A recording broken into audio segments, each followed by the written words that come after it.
You know, from an entrepreneurial perspective and from working with a lot of small business owners, I mean, I do feel like one thing that Detroit, the city of Detroit proper can do is start asking, you know, what can we do to help you as opposed to waiting for you to come to us. I think it's important to have the energy that's coming to the city right now be utilized to inspire and challenge the Detroiters that have been here for so long and empower the Detroiters that have been here for so long.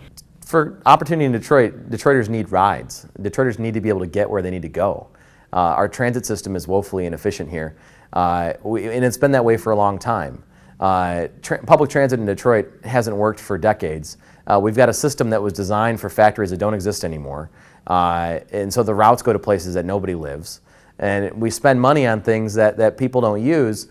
Meanwhile, the corridors that need the money don't get it. I think if Detroit creates more opportunities where a person can do a skilled job, they can feel comfortable living in the city, growing a family in the city, and really sustaining the city. So they'd be shopping in the city, they'd be working in the city, and they'd be, making, families in the city, making future Detroiters.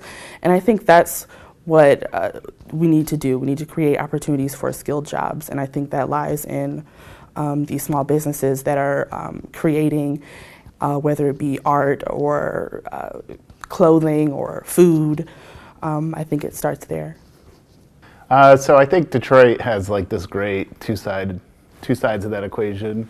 One side is to just continue to try and be the most welcoming city in America and say, if you want to build a business here, build a life here, we'd love to have you. The other side is for those that live here to really work on the significant disadvantages that so many in the city confront with difficult schools, with blight and disinvestment, access to jobs, transit.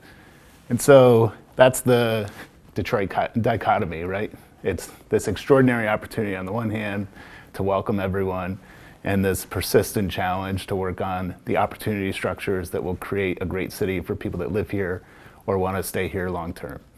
I think we need to know our history. So we need to know our history, where we came from, why we're here, and what these opportunities mean and what they can look like.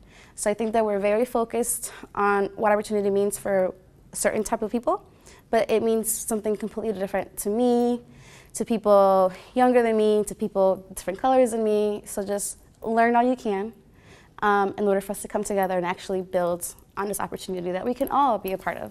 We have a really diverse group here. We have a really extraordinary group of people who are ready and willing to do really different, amazing things, and you should just let them.